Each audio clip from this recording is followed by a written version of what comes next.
Welcome to the podcast, Anything's Possible. I'm your host, Joseph Anderson. You can find me on Instagram at the It's Possible Guy. This podcast was designed to show the unfolding journey of how everybody in the world that looks like they've done things that you can't do, that you can very easily do if you just show up and put in the work. It doesn't matter whether you're 9 or 99, like everybody has things they wish they would have done differently in their lives. And now's the time to start, because none of us are getting any younger. Well, and today, without further ado, I'm going to introduce my guest. My guest today is actor, comedian, my friend Paul Green. And so, Paul, do you want to take a minute and introduce yourself, my friend? Hello. Yes, I'm Paul Green, and I have been involved in some degree or another with entertaining human beings, unofficially since about the fourth grade, more officially, recently moved to New York slash New Jersey, um, and have been performing in a bunch of musicals since I got out here, and also producing stand-up comedy shows. And that's kind of the beginning and the end, and there's a whole bunch of stuff in the middle. So I'll let you ask away, Joseph, wherever you want me to start or where you want me to Dude. talk about. I'm happy to share my journey with anybody out there who might gain some benefit or utility from it. Dude, it's so funny you mentioned like in fourth grade because that, for whatever reason, that brought back up the memory that when I was in fourth grade, I think I played Santa Claus in some weird Christmas play. And I haven't thought about that forever, dude. So, like, when did you first desire to be an actor? Like, when did you have, like, call the acting bug or the comedy bug or any of that stuff? Like, when did you first notice that you even had that desire that you're like, oh, that might be really cool? So for me, the first memory I have of it was about the fourth grade, and I really just think out of sheer survival, I became the class clown. I learned how to say jokes and get my whole class laughing, and I say it was survival because I actually had just this crippling insecurity, this crippling social anxiety. I never felt comfortable in my own skin. I never felt accepted. I never felt safe. And somehow making everybody laugh was sort of a way to kind of create a cocoon around me in some sort of weird way. It's like, well, if I can control everybody laughing and I can be the funny guy, then I'll be okay. And um, that started with me, coming to school, and I would memorize all the Saturday Night Live characters. I could do all the voices. I could do Hans and Franz. I could do the church lady. I could do all the, Adam Sandler. I You, could do you Chris can't Farley. you can't say all those without at least giving us a few, man. Yeah, come on. I'm Hans. I'm Franz. We're here to pop you up. Um, And isn't that special? And the church lady and unfrozen caveman lawyer. And then there was all the Jim Carrey stuff. Jim Carrey was starting to come into his own about that, around that time, on In Living Color. And um, yeah, and so it just really turned, and I just kind of became the class entertainer. And again, just just out of survival, it was a way that made me feel okay socially. And I do distinctly remember telling my fourth grade teacher I wanted to be a stand-up comedian. I don't even think I really knew what it meant at that time. um, but I was at least starting to become familiar with this idea that, like, oh, there's people who make people laugh for a living. um, and so I was always very loud, very outspoken in class, always making jokes, always trying to find the joke to try to get everybody to laugh, as probably a false sense of confidence, because the reality is I felt so I felt such a tremendous lack of confidence and just tremendously insecure. And I just never felt like I was ever the cool kid or the popular kid or the lovable kid or the likable kid. But there was something about like, oh, if I can get everybody to laugh, then I'm somehow accepted, into this community. Known as school. And so that really carried through. I mean, most of my elementary school, I remember putting on little skits for my classroom. Anytime there was like a class project, I would try to find a way to like ask my teacher, like, hey, instead of doing a writing assignment, can I write a sketch with my friends and do like a sketch comedy thing? No way. Since then Yeah. you did that?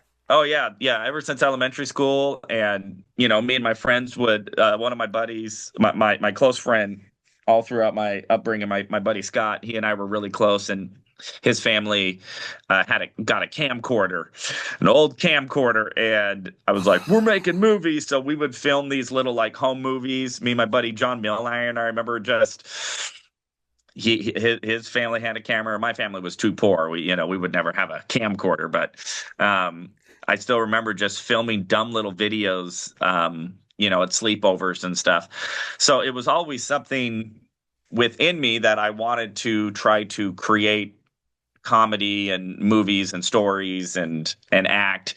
But again, it's really important to understand that it was actually overcompensation for like a deep-rooted insecurity. It wasn't like a life's mission. It was like, this is how I'm going to survive this social anxiety that I feel. So, so that was really when that bug started. Was in elementary school. So and take us from there. So I mean, so you did like how many of your teachers did you actually convince to let you do a sketch comedy instead of write a paper? Um, you know, well, for me, it was fourth, fifth, and sixth grade. I also remember in junior high, I convinced an English teacher. Me and my buddy Scott did kind of a sketch there. Um, I even told my eighth grade guidance counselor I wanted to be an actor. I remember that, and I remember her response was not very encouraging. It was kind of like, that's not really a thing. And I remember telling my dad I wanted to be an actor, and his response was like, to me, I was like, this is the most incredible thing. But the adults in my life were like, that's not really a thing. And I didn't have like this inner compass to be like, well, I'm going to prove the adults in my life wrong. I was like, oh no, well, they must be right. I must have said something wrong. So, I guess I won't do that then. So by the time I got to high school, I actually did like no drama at all, like no official acting. I was a musician, so I was in the marching band. And it wasn't until like maybe my junior or senior year I met another friend in the marching band. Come back for a second because I actually find this really interesting because I think so many people will, like we get this desire, and it's like, oh man, this would be so cool. And then some adult, some authority figure, some whatever, that if we're being honest, many of them either want what's best for us or what they think is best for us, or they didn't get a chance to live the life they wanted to. So they're like, no, Yeah. no joy for you. Yeah.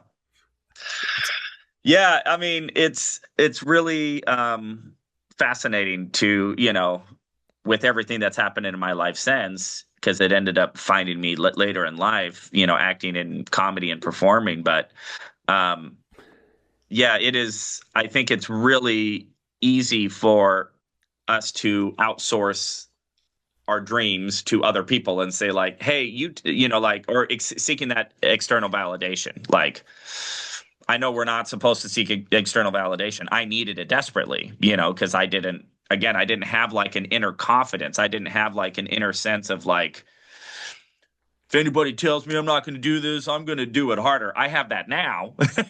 You know what I mean? Now I have it, but I didn't have that as a kid and well into my adult life. I developed that that sort of inner drive much later.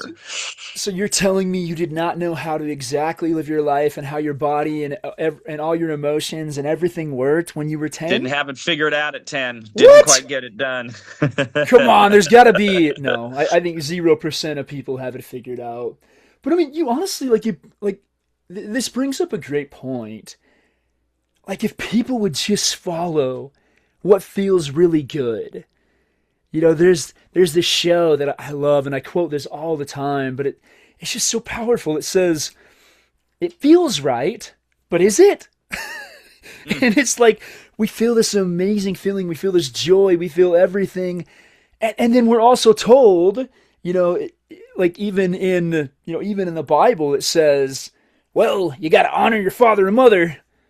Okay, so that means I have to listen to everything they say. So that must mean that they must always be right. right.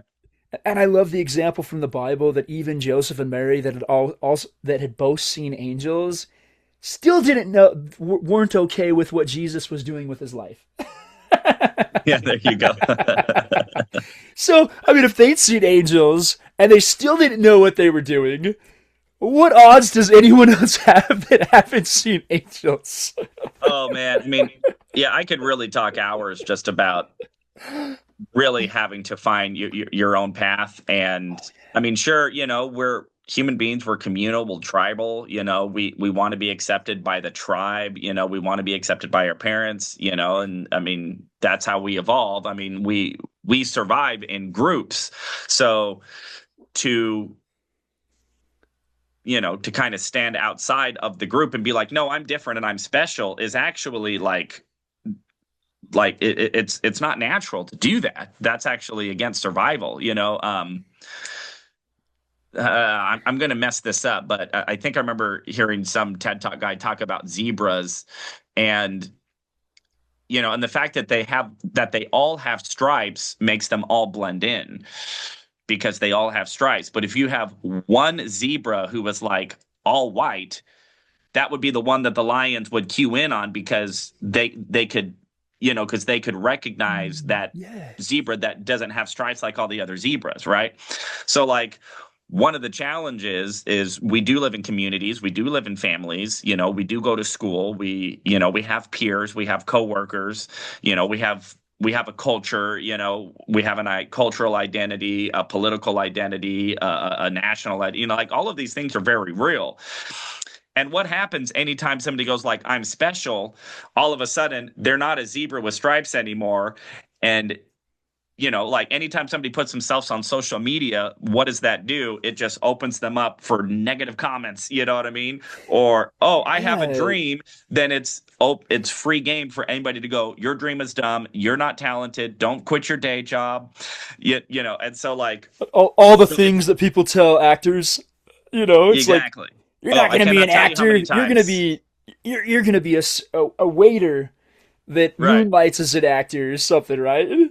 Oh, I can't tell you how many times I've been told, like with malice, like people actually trying to be insulting, like don't quit your day job. If they see a clip of me of stand up, or whatever. Usually it's joking, but anyway. So, but the longer that I've been on the journey and where I've landed is like the way of the journey is the way to self and finding who you are as an individual and actually being comfortable being 100% authentic with who you are as much as you can. I mean, I'm not 100% of the time, but I'm getting closer and closer to that. You were, dude, And having known you for a little while now, like, yeah, you were. I mean, we were talking the other day, and you were just buzzing, man. I mean, you were just buzzing. But I wanna take you back a bit to those high school years when you chose marching band instead. So you didn't do any acting in high school? I did very, very little. So, I was in band, I was in the marching band. That gave me a bit of an identity, but I met a buddy in marching band who's a lifelong friend. We still stay in touch today. And he was also very expressive, very performative, and also a drummer. So we were on the drum line together. And either our junior or maybe our senior year, he and I did a couple of sketch things together. We did like a mask and gavel competition together and put together a little duo acting thing. And then he and I did this thing in front of the entire school at a pep rally. That was actually, it was like a percussion thing, but we sort of beatboxed our drum line cadence. I know it sounds weird, but just through doing these cadences, you kind of learn to sing your drum parts, like and so like we learned that we could actually beatbox our drum cadences. And we used to just do it to kind of like show off in like friends groups and stuff. And we could do it because we played different parts. And so we were actually singing like a beatboxing a 2-part vocalized beatbox drum cadence.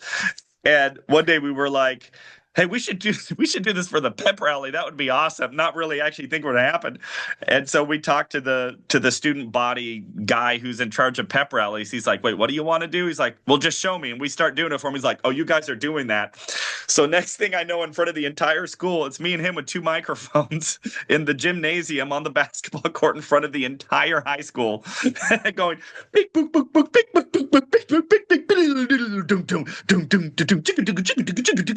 and did this whole like cadence thing. So, so we did that, and then what was the response? Was it like, was the high school like, oh, that was amazing? They went nuts. Oh, they went nuts. Yeah. And after that, like people would just come up to us, and see us just walking to school, and they'd go beep boop boop boop boop boop. So it was like well, dude, whole thing. I want to cut you off because I find something really cool about that. Like when you just started showing up and being yourself, like your world opened up, And Yeah. I think so many people out there, they're so worried and I loved your zebra analogy.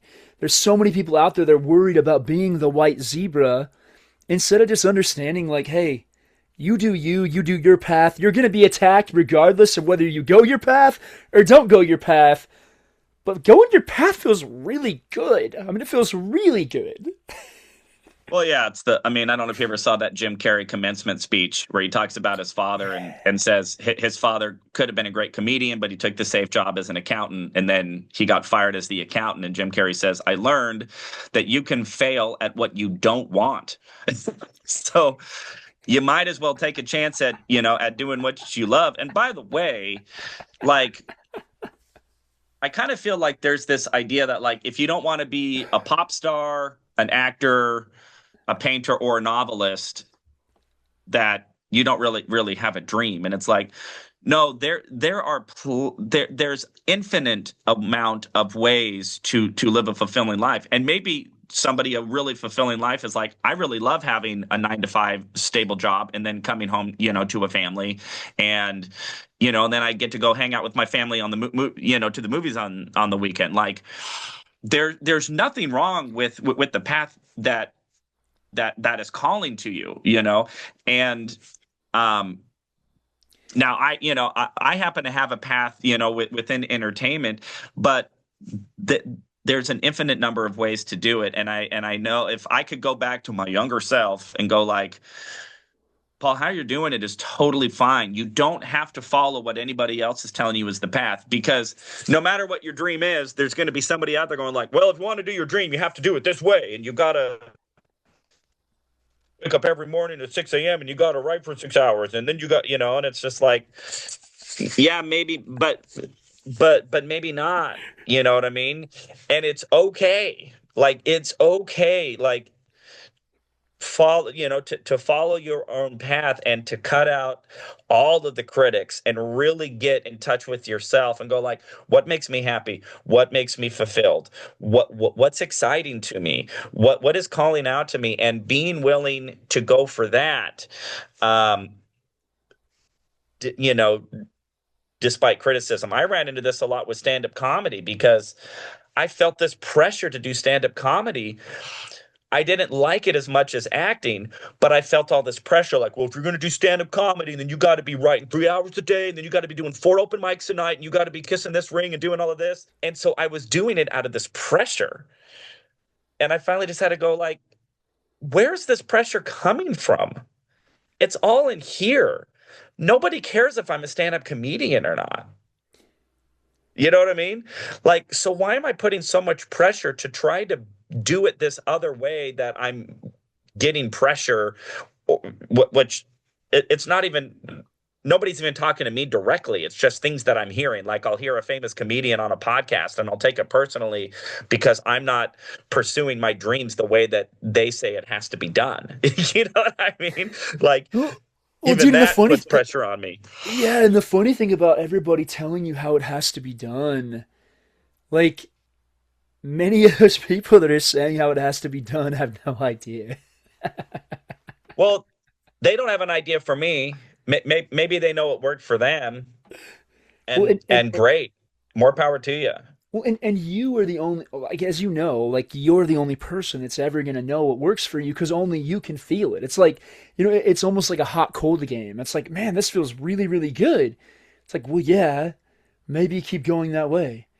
Yeah, I think God made it so simple. He's like, man, they're gonna have a lot of people telling them what to do down there that it's like, all right, let's make it so easy a caveman could understand. Good feeling, good. Bad feeling, bad. Like good feeling, go forward. Good feeling, trust what you're hearing.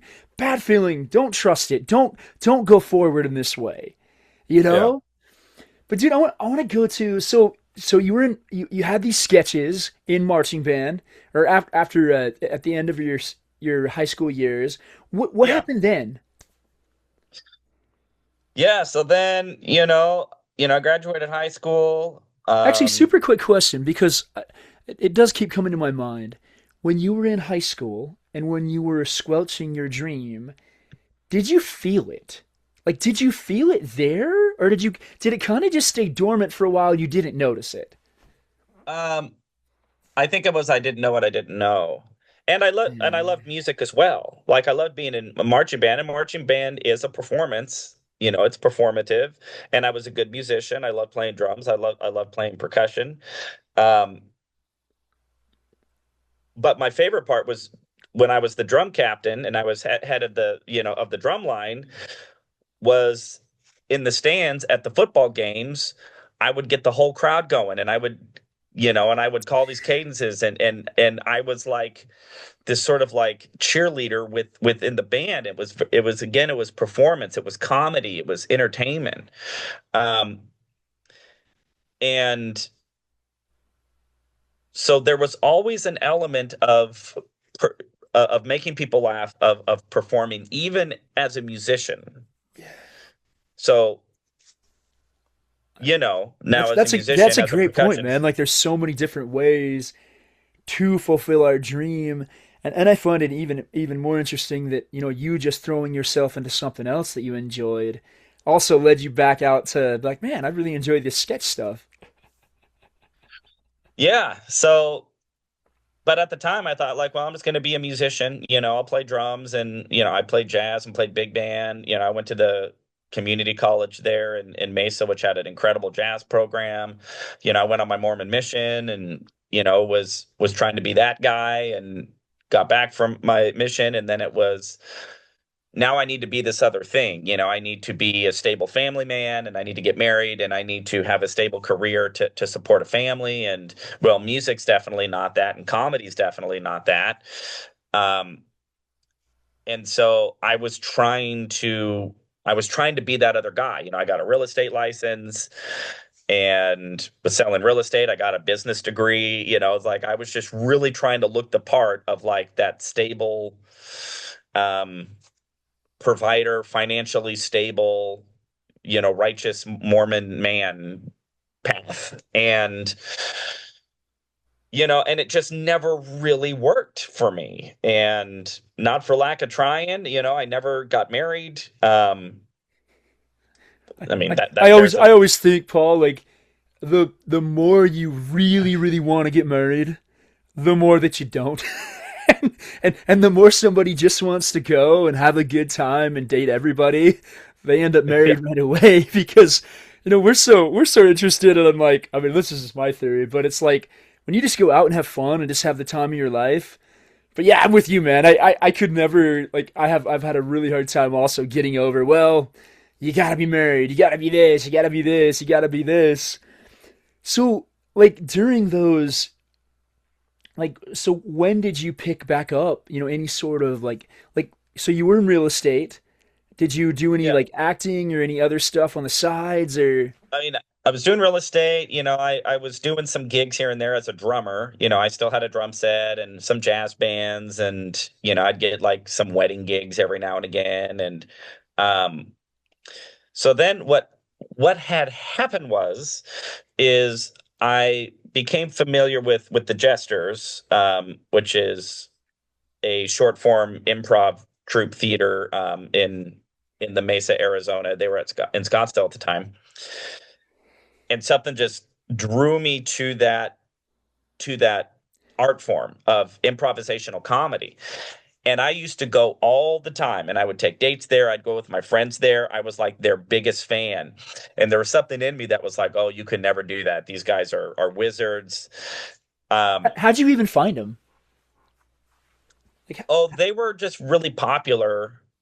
or how They, did they, you they were first just a hear about them? Or like, did you just have a thought like, oh man, I want to try out, like, I want to Well, see. the first time I had ever heard of short form improv actually was also in high school. My buddy Scott, who I told you about, he had a birthday party and he had heard about this short form improv troupe called the Oxymorons, which was actually the predecessor of Jester'z.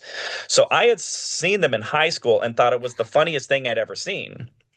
So now I'm in like my early 20s and I hear about this troupe called the Jesters. And again, it was sort of in the zeitgeist of the LDS singles culture at the time. They were just kind of a known entity because they were family friendly, they were entertainment, they were comedy, and and I was like, oh, that kind of reminds me of that oxymoron troupe that I saw back in high school that I thought was so funny. And so I ended up just going. I probably took a date there to go check it out as a consumer, and that was early 2002, 2003, somewhere around there. And then I would just go see them fairly regularly. I would go out and catch a show. And then what ends up happening is one of my friends from church was a professional piano tuner, and he was best friends with the owner of Jester's.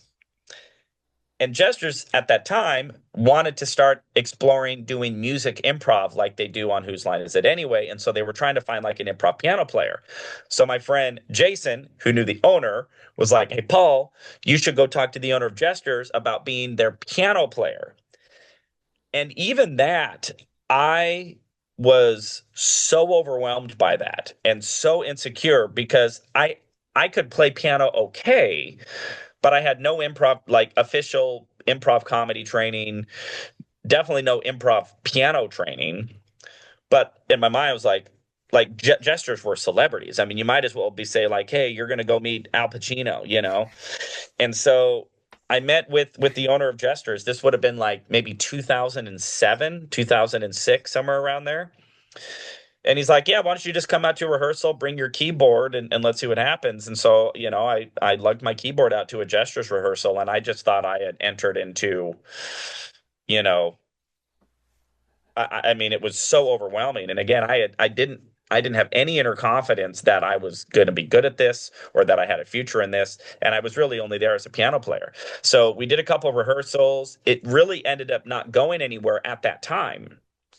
The actors at that time didn't really take on to it. They didn't really want to do it. It's kind of a unique skill set. I wasn't really confident enough in it to like really evangelize it because I wasn't coming from a state of confidence. I didn't know what I was doing. Nobody really knew what they were doing with this whole music improv thing, but it made this connection. So then, um, somewhere around 2008, early 2008, I think was the year. Um, I went to a gesture show like on a date again. And now I know the owner and I'm kind of chummy, with them or whatever. And I just said, and I kind of whispered to the side, I'm like, hey, I'm here with the date. Do you want to call me on stage to do something so I can like show off for my date? I'm like, I like it when you guys do that Shakespeare thing and everybody speaks like Shakespeare accents. I'm like, I think I could do that. And he's like, okay, we'll totally do it. So in the middle of a show, No way. like, all right, he's like, I need a volunteer. And he totally, volunteers me. And I get up on stage and I do my first Jester sketch as an audience member. and I start doing all of the Elizabethan English and stuff like that. And so from that, the owner, I think, recognized, oh, he's got some What was the response basic. that night? Oh, I don't even remember. I'm sure it was fine, but I mean, I was so nervous. I mean, I get I that. was sweating bullets. I mean, it was the most terrifying thing ever. Um, but a couple months after that, the owner was like, reached out to me and just said, "Hey, I think you should sign up for our classes." So that was early 2008. So then I started doing improv classes, and then once I was in the class and I actually started to sort of learn this craft, I really it just I was a fish in water, man. It was just so natural to me, and I just loved it. And then I was very quickly promoted to their main stage cast in the middle of 2008. So after about 6 months, they kind of had a system like you take level one, you take level two, and then blah blah blah. So whatever fast I got on the fast track program, and so yeah, so they moved me to the main stage, and then that was the first time really in my life that I had like a specific comedic performance outlet was so, and I was probably 28 years old by the time, however old I was in 2008. Gosh, how long ago was that? I feel so old now. Yeah, I think I would have been 28, 29, somewhere around there. But then I just totally went all in on Jester'z, and I started performing there all the time. Within a couple of years, I was doing all of their main stage shows. I was teaching a curriculum. We actually introduced back music improv. Once I had confidence as an improviser, now music improv made sense. We started doing music improv. I created a music improv curriculum that I was teaching. I was teaching their understudy programs.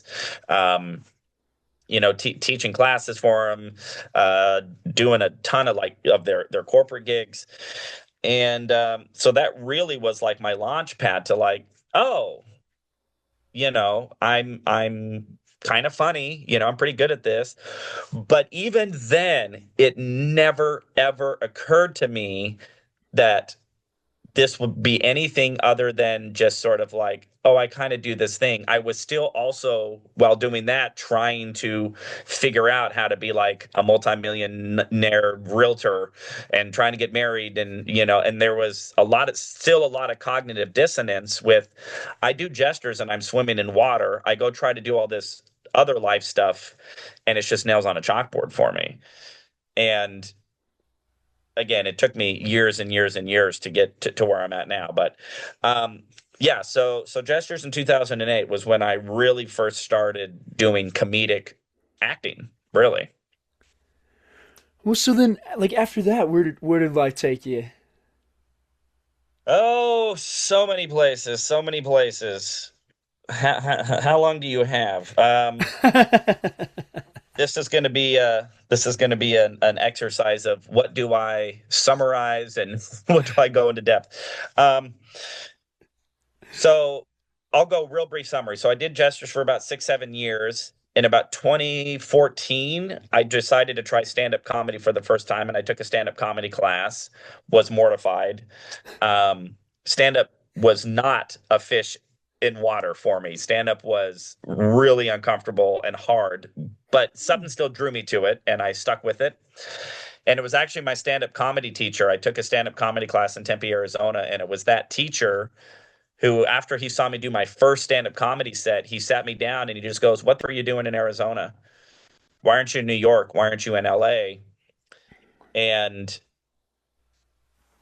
my mind couldn't comprehend what he was saying because remember, all of the adults in my life up until that point had been like, "Don't quit your day job." And comedy isn't really a thing. And even the jesters never encouraged me beyond their troop. They were never like, "Dude, Paul, you've got what it takes. You should really go try to make it big in LA ever." They were really happy to keep me, performing in their troop, in their ecosystem. But it was that stand-up comedy teacher, Tony, who literally just goes, "What are you doing in Arizona? those exact words. What are you doing in Arizona? Why aren't you in LA? Why aren't you in New York?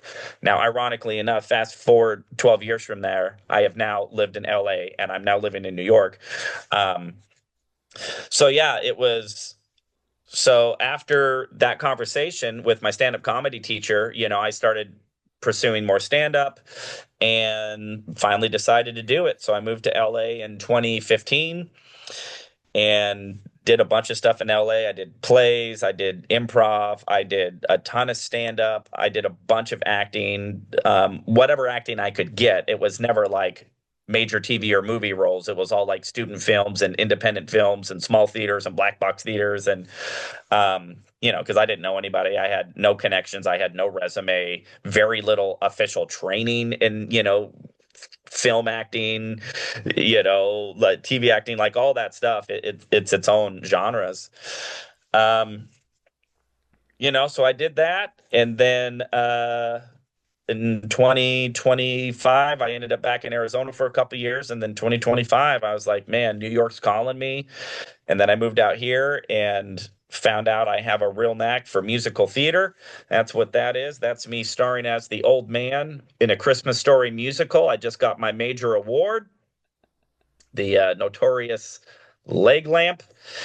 And I've had like leads now in like multiple regional musical theater out here. And I got booked in an off-Broadway musical and got nominated for Best Actor in a off-Broadway musical on some Broadway publication. And I'm doing stand up on my own terms all through this. I've always maintained a day job, which has worked out great for me. I don't have any shame about that, like I still make my money elsewhere, but I get to pursue my comedy and my acting on my own terms. So, Well, take us back a few steps. Like, yeah, I skipped about 10 years there. like the part I'd love for you to focus on that I know you've already shared with me, but is your I love the story about your move to New York City. Like, we got plenty of time. Like, take us through how that where that first desire came to New York, and just a lot of stuff that, as much as you're comfortable sharing on here. I just loved that journey, and I loved you sharing, and I think it is such a great example because there's so many people that are like, oh my goodness, I would love to move to New York, but it's just not possible.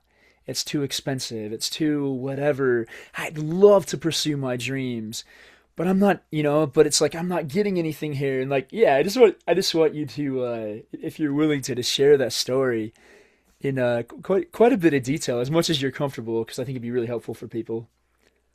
I just got to say this. New York is the most populated city in America. There's not a single person living in New York making it work right now who's any smarter than you are. They're just human beings and they make it work. So, but I had that same limited mindset, just like, oh, because everybody says it's expensive, and if that's as far as you go, then that's as far as you're going to go. And so my story for New York. So I'd done LA for 7 years. I ended up back in Arizona for a relationship that ended up not working out, and so I was kind of back in Arizona figuring my life out. And honestly, what happened first was I had a good friend of mine get cast on Saturday Night Live. He was a main stage cast member of Saturday Night Live for 3 years, and he was in the same stand up comedy class that I was, with the same teacher who told both of us to move to LA. And so we both moved to LA at the same time, and his career took off, and he was on Saturday Night Live. And again, I've been watching Saturday Night Live and have been impersonating Saturday Night Live since the fourth grade. And something about Saturday Night Live, this would have been like the middle of 2024, really just started to like call me. And I sort of had this idea of like, man, how cool would that be to book something like Saturday Night Live, just to be one of the chosen out of the thousands and thousands and tens of thousands of actors and comedians who, just have that on their dream board. I'm like, man, that must be such a cool experience. So I got sort of wrapped up in that energy, like one night or whatever. And I sort of had this vision of me like shaking Lauren Michaels' hand. And I started thinking, I'm like, man, if I book Saturday Night Live, that means I'm going to have to move to New York. Like, oh, well, I wonder what that would be like.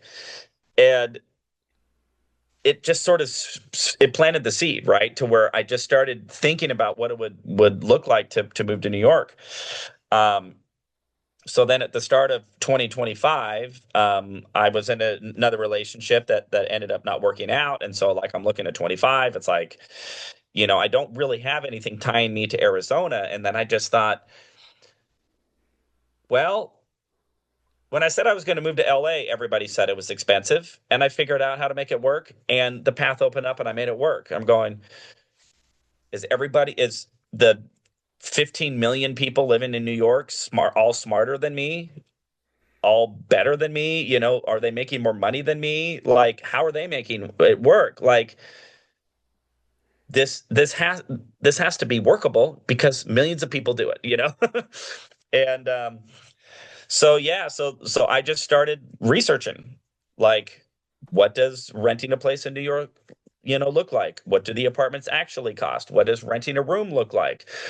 How close, what are the neighborhoods around? I'm sure, if you want to rent a two-bedroom apartment in Manhattan, yeah, and you're going to live by yourself, yeah, that's probably $7,000. So that's probably not an option, but there's no way that everybody living in New York is spending, 3,500 on a studio in Manhattan. There's got to be other options here.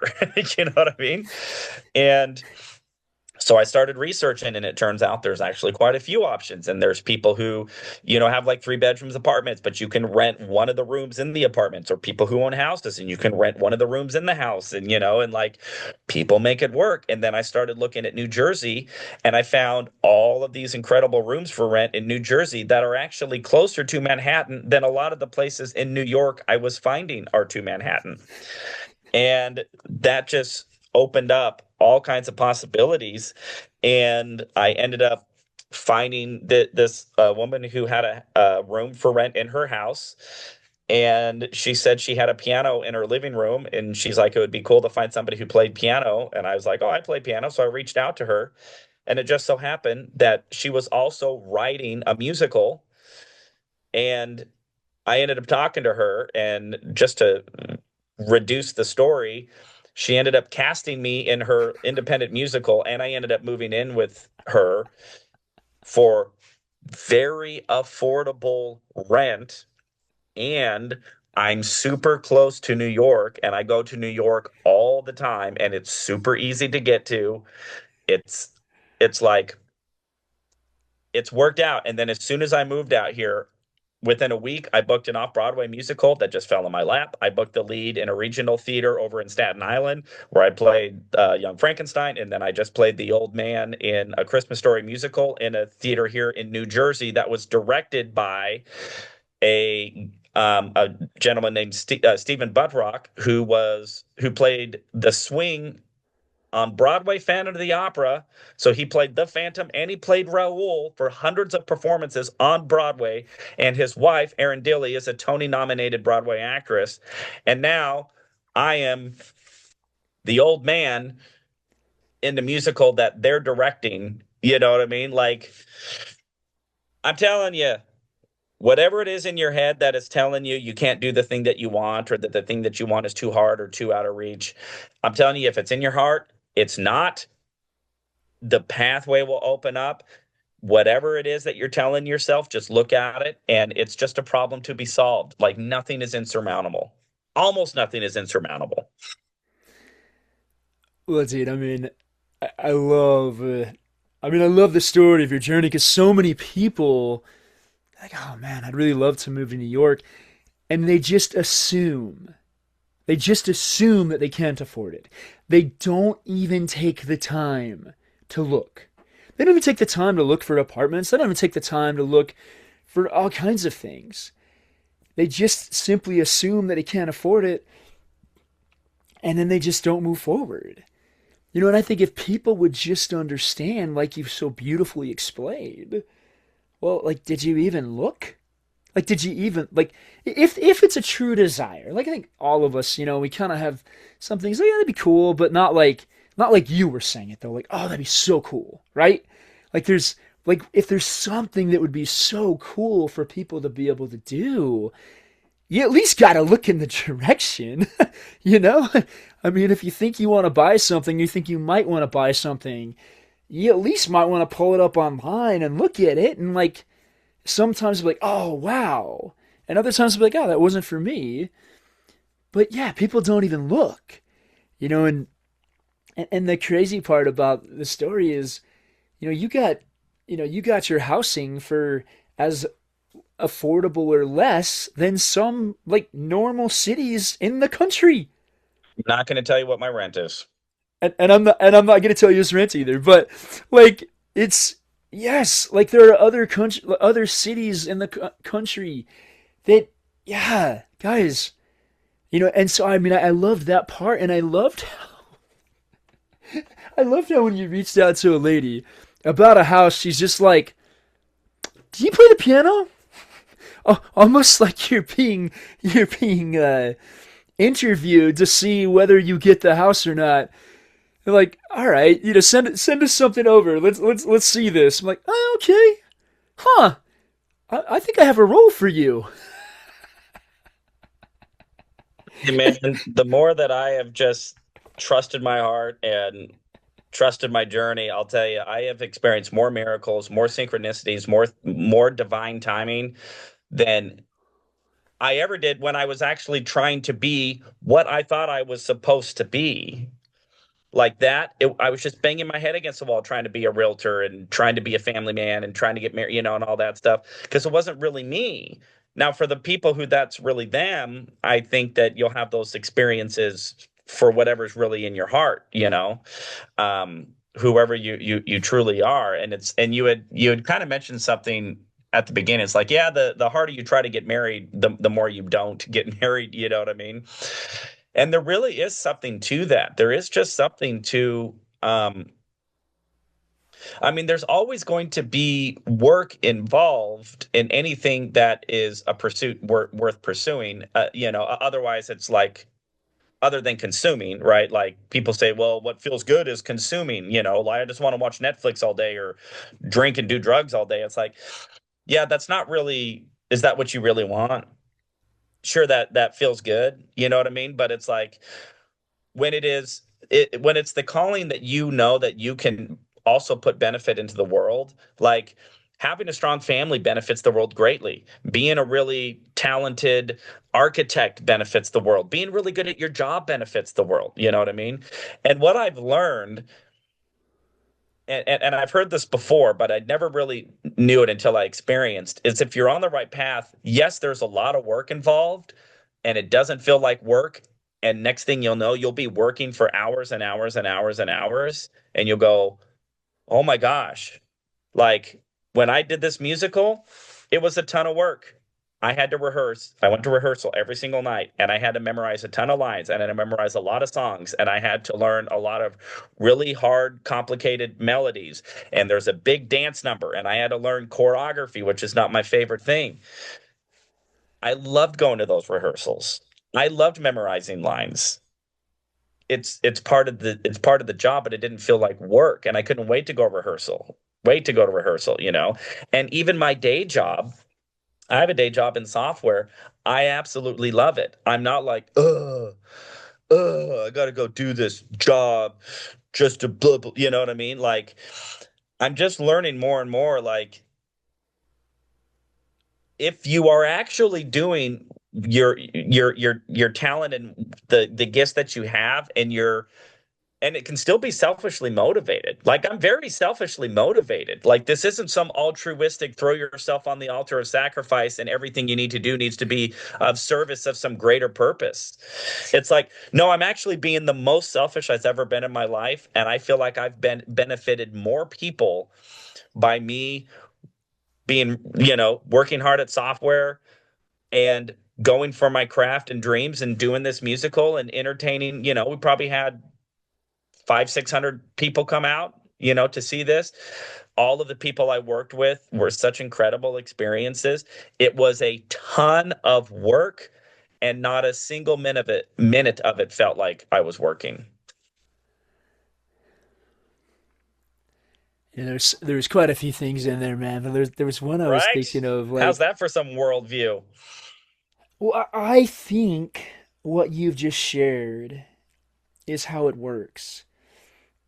It's interesting. I was actually reading in the Book of Mormon this morning, and something struck me that had never struck me before. And it just says basically along the lines of when you do what God says. And I don't mean in a sense of keep the commandments, like the 10, the 2, stuff like that. I mean the specific impressions that we are given, which are almost like little cue cards or like, actually, I guess a better way is like a director handing, who are the little guys on the set that run around doing everything? What are those guys called? Oh, probably just ADs ADs, okay. or interns. So they send the ADs these, like, hey, go do this. So it's like constantly God is giving us these things, these little notes, say, hey, go do this, but we don't see how it's going to work out, and so we don't want to do it. But it was cool because when I was reading, it was along the lines of do what God says, and you're going to have His Spirit with you more of the time. Like it gives Him permission to give it to you more of the time. And the way I look at that, even for people that don't have a particular faith, it's just a really good feeling. Like when when you do the things that you feel guided and inspired to do, like you're saying, you have this really good feeling that just continues, that stays with you more of the time because it's kind of like a GPS. Like when you're on track, the GPS doesn't say anything. You're just there. You're having a nice drive, nice quiet drive, or listening to music or whatever. It's the same with us when we're on our path. The best path for us. It just feels good. Like you were saying with work, it doesn't feel like work. Like you just throw yourself into it like a little kid, right? And so like if everybody could just understand. And actually, I mean, I love even what you said before about, you tried to do things the way that everybody said this is how it has to be done. Certain comedians say, well, you got to be disciplined. You got to show up. You got to write 3 hours a day. You got to, or 6 hours, whatever the number you said. And, and you're like, you know what? Huh. I don't love that. I'm going to do things differently. And then everybody, and then you become the white zebra that's like, uh-oh, target acquired. Yeah. Like, who cares if we're a target? Like, I believe that God has us so taken care of. And a lot of the times, the people that are targeting us, they're not our people anyways. you know? I mean, Now, there's the lions of the world, there's those things of the world.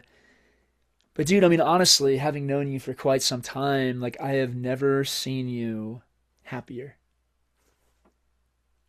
Like, I've never seen you happier. I've never seen you as buzzing this much. Like, and all those, as you've already said, you're just like, yeah, you're just taking the next step in front of you. I mean, who would have thought, honestly, that like just looking for an apartment, like in New York, would have led you to getting your first role over there? Like, it came together. They were together. It's like you and pick even up a more penny that's miraculously glued is I'd together. never really done musical theater before. I'd never been, except in like my senior in high school, I was in the high school musical like that we did. We did Camelot.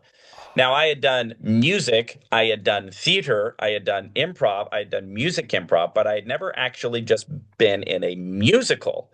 And I didn't even know that that was in my wheelhouse. And now all of a sudden I'm almost only doing musicals, and it turns out I have a real knack for it. And so like there's also just something like if you trust and you just follow this path, like you're going to end up, at least for me, it's been my experience where you actually are more fulfilled. And I'm much more fulfilled doing musical theater than I ever been doing stand up. Stand up never came easy to me. It was always hard for me. There was always something off with it. I always felt this pressure. And to me, if I wanted to be a stand-up comedian, sitting down and writing jokes for 3 hours would be easy. And I wouldn't be able to wait to do it. And going to open mics and working on material, I wouldn't be able to wait to do it. You know what I mean? Now, like anything, are there going to be days when you're not up for it? It's like, sure, but those days are so minimal to where it's you don't even have to think about it. just like I went to rehearsal every single night for this musical. I didn't have to think about it. I didn't try to get out of it. And oh, I got lines to memorize. Oh, I'm going to memorize my lines today. It wasn't like, oh, I got to memorize these lines to fulfill my dream. Oh, this is the worst. Like that doesn't even exit. That doesn't even enter into my mind. You know what I mean? That what I'm doing is work. And I feel that same way about my day job, like I get these cool software solutions and it's just like, oh, cool. I get to figure out how to connect all these APIs and make all this stuff work. You know what I mean? So my experience is that the more that I've gotten on the right path and been true to myself, um, and I've been willing to let go of what actually seems hard, which it seems so counterintuitive because we're always taught like, no, you got to go for the hard, you got to embrace the hard. I don't think so. I don't think so. I think if it feels hard, you're probably doing the wrong thing. I mean, everything you don't know is going to have a level of difficulty. But like when you see a kid learning something that they don't know, there's not this hard element to it. It's an opportunity, it's exploration, it's play, right? And I think that we lose so much of that as a child, but I think it can happen as an adult, right? That while you're learning and you're growing, that it's exciting and it's explorative, and yes there's setbacks and yes there's failures, but those failures aren't devastating, they aren't catastrophic. They're, oh wow, I tried this thing and it totally didn't work. What did I learn from that? That's exciting. Now I get up and try it a different way or try a new thing, as opposed to this pressure of like, oh, if I don't hit a grand slam at everything that I try, I'm doing something wrong. And it needs to struggle and be a grind and be depressing. And I need to hate my life every day. And I have to go do all of these stuff because I have to get these bills paid and I blah, blah, blah. I'm going, yeah, the more that I've entered into this energy, I have actually made more money in my life as a theater actor in New York than I've ever made at any other period of time in my life. Like the finances have gone up exponentially the more fun and the more fulfilled that I'm having. Try to wrap your mind around that one. Yeah, I mean, the more people that I talk to that talk about this joy, that talk about being on your path, the more, I don't know, maybe it's true.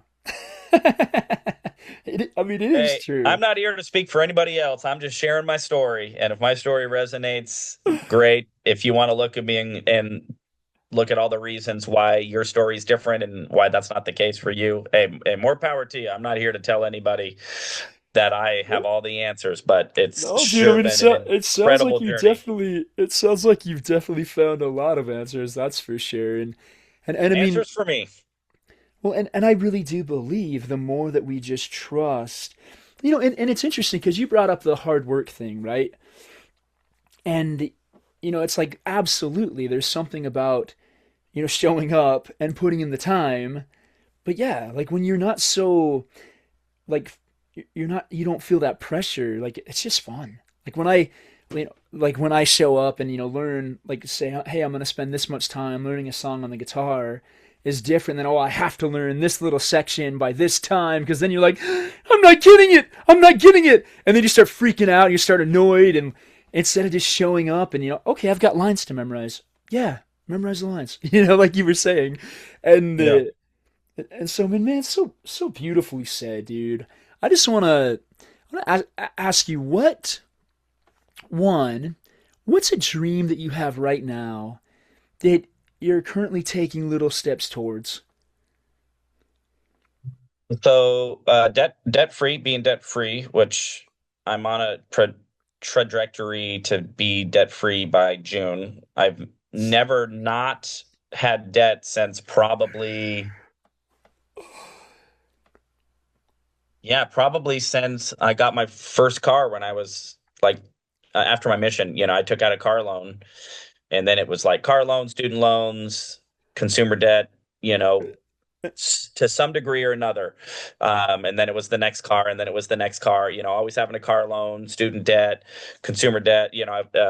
I took out some business loans to try to start a business. It totally failed and, left me with some debt or whatever. And so I've just shifted my mindset to where like, what would it be like if I had zero debt and I never took on debt ever again for the rest of my life? It's like, if I want a house, I'll save up and buy a house. If that takes me 10 years, then I'll rent for 10 years and then buy a house in 10 years. If I need a car, I'll figure out how much I can buy one for cash. You know what I mean?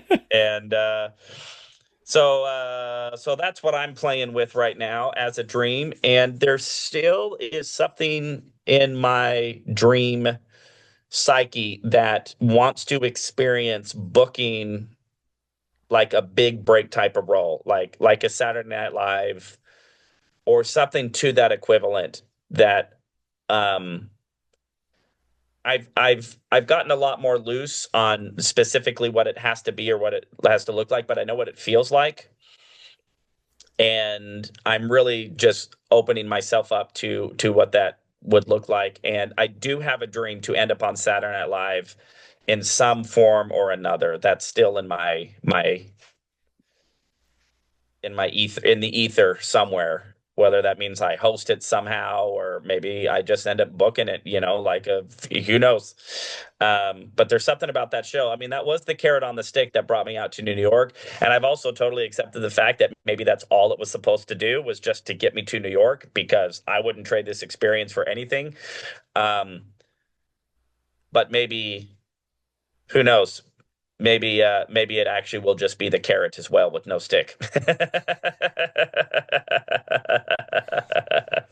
I mean, and regardless, man, I do. I think sometimes we pay, I mean, I've gone back and forth on the carrot and the stick thing, and I guess the truth is kind of, and I really think you agree. It just doesn't matter. It's like, all right, I take the next step. If those steps take me to Saturday Night Live, great. If they take me to somewhere else that's even more awesome, great. But you're just trusting and moving forward. And dude, the last question I have for you is for the kids out there listening that would love to grow up and, be an actor, be a comedian. Like, what advice would you give to them? And also, the adults that have given up on their dreams, they think because they have kids, because they have all the things people say of the reasons, like, oh, it's too late for me. What advice would you give to both of those groups? All in your head. It's all in your head. Um, what's that? You might know this quote. It's pretty popular. Whether a man thinks he can or thinks he can't, he's right. Is Yeah, that something is like that that. is that about right? Sounds good to Did me. I get it close? It's like, yes, you have kids. Yes, you have a job. Yes, you're the age you are. Yes, you're, like whatever it is that you're thinking. All of those to me are just safety nets to prevent you from having to try and to paint over your stripes. It's just a way to stay striped in the zebra tribe, because if you go like, oh, actually, no, I am, like I'm too old for Saturday Night Live. If I booked Saturday Night Live, I think I would be the third oldest actor ever cast. Leslie Jones was 48. Michael McKeon, I think, was 46, and Michael McKeon was already a really famous actor. And that's the only reason they booked him at 46, because he had done This Is Spinal Tap and he had done a bunch of stuff. So, like, you don't think I have head trash about that? They've never had a bald guy. Most of their actors are in their 20s. Michael Longfellow, my friend who got booked, I think he was 27 or 28 when he got booked. So, like, you're right. Everything that those excuses in your head, I get it. They're there and they're valid. And so the question you need to ask yourself is, am I going to just hide behind those or go, despite all of those reasons, what's the next thing I can do anyway? And I'm not even a big fan of, I don't think you need to blow up your whole life. You know what I mean? Oh, like I don't think this needs to feel like going to Vegas and putting it all on red. Um, but I have learned that if you are just willing to just let go and just go, well, what's the next thing? You want to be an actor? I guarantee right now there's an acting class within driving distance of you if you live anywhere in America. Maybe you got to get to the next city, so you take an acting class. Guess what? If you're in an acting class, you're an actor because you want to know what actors do? They take acting classes. You want to be an actor? You want to know what you can do? Turn on your camera phone and film yourself acting something and put it on social media. You're an actor. Tell me you can't do it. You want to be a singer? Go to a karaoke bar and sing. Go to an open mic and sing a song. You want to be a songwriter? Write a song and put it on Spotify. You want to be a novelist? Sit down and write a book. I'll tell you how to do it. You open up your laptop and then you type words. And then guess what? You're a freaking novelist. You know what I mean? You want to be a football player? Go sign up. Yeah, maybe not all of us are going to be Patrick Mahomes and throw a touchdown in the Super Bowl, but that to me is also an excuse to go like, well, I'm not going to be Patrick Mahomes, so I might as well not try. It's like that to me is just an excuse to stay where you are. Whatever it is that you want to do, there is a way that you could do more of it in a manner that's fulfilling and that's also reasonable and logical and is not going to require some blow your life up. Now, if you want to blow your life up, like by all means, if that's what's calling to you, if you're unhappy with where you're at or whatever, like I'm not I'm just saying there is a way for you to do what you want to do at least a little bit more and to get some more fulfillment in your life and then just see what happens. It's an experiment. You're going to fail. It's not always going to go the way you want. It's never gone the way I thought it would go ever for anything ever in my life. So I've just learned that actually is it working out. Is it not going the way that I thought it would? And I've actually learned to embrace that. And I love that because now life is Christmas Day every freaking morning because I don't know how the universe is going to bring a cool other thing into my life because I'm open to it. And I'm constantly putting myself in positions to receive that and to be open to it. And I'm totally detached from it having to look a certain way or be a certain way. So to anybody out there, if there's something in your heart, go for it. And if it's not really in your heart, you'll know really fast because it's going to feel like a lot of work that you don't really want to do. And if that's the case, you're probably not actually you're probably trying to fulfill somebody else's dream.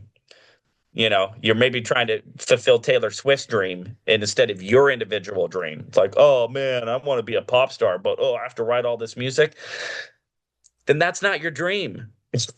You know what I mean? Oh, I want to be a stand-up comedy. What, I got to do all these open mics and write all this stand-up comedy? That's probably not your dream. I went through that. But what is my dream? Musical theater and improv and acting. Who knew?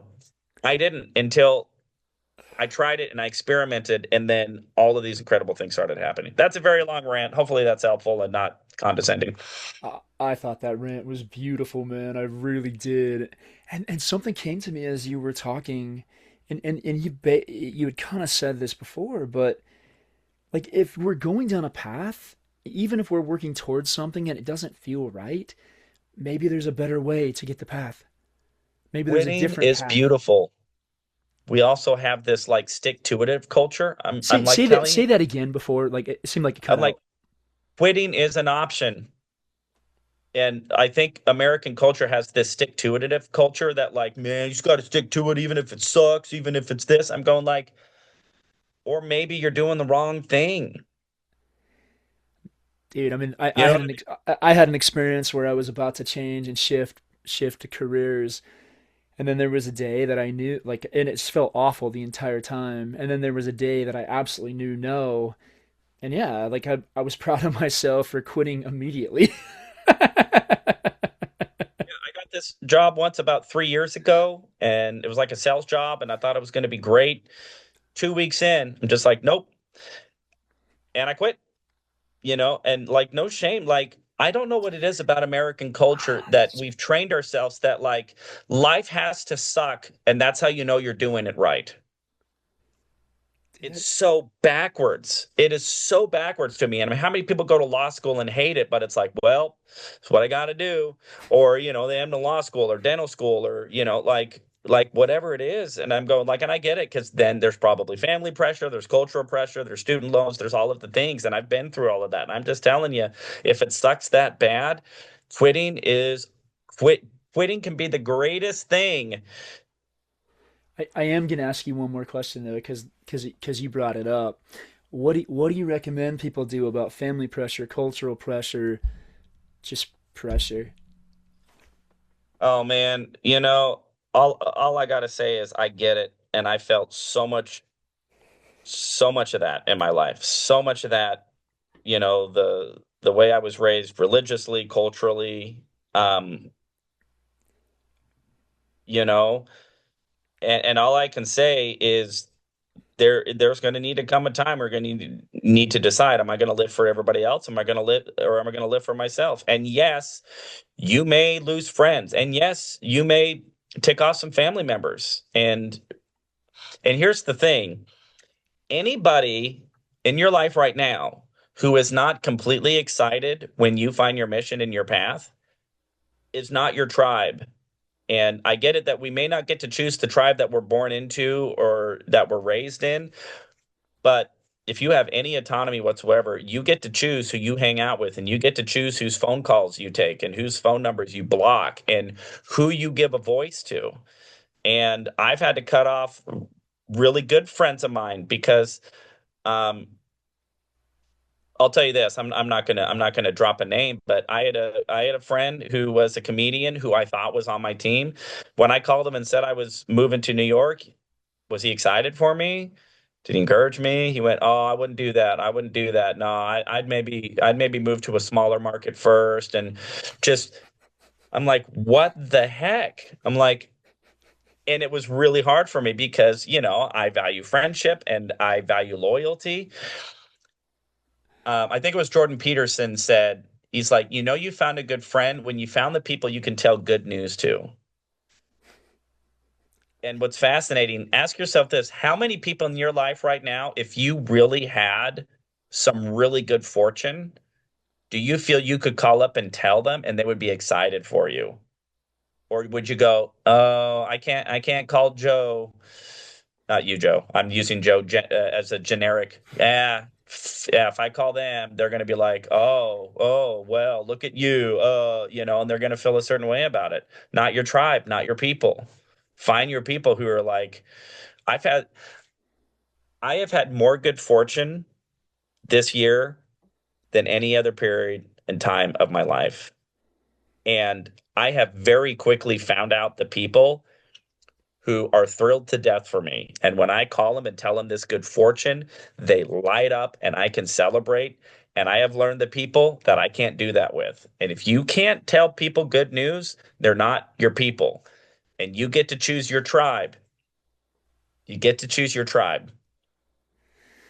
Now if you're young or whatever, I get it. It might be a lot harder, if you're living, if you're still living at home or whatever, or if you're married to somebody who's not in your tribe, I get it. It's going to be a lot. It's going to be hard, but you need to find your tribe.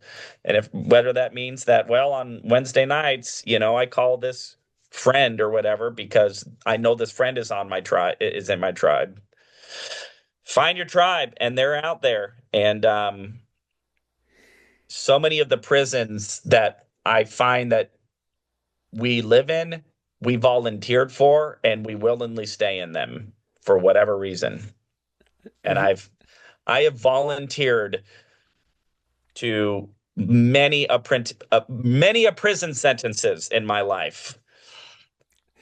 That the only thing keeping that prison door closed was my mind and my choice, and I just chose to keep in that prison every day. And then one day I just went, "Oh, you're telling me I can just unlock this myself and just walk out and no longer be in prison anymore?" do you know what, man? It makes me think of the Muppet movie. Kermit starts out and and at first it's just him, and then as he's just moving, he's excited about his journey, and then he meets friends along the way, and then he ends up living his dream, and it's like maybe Jim Henson knew something.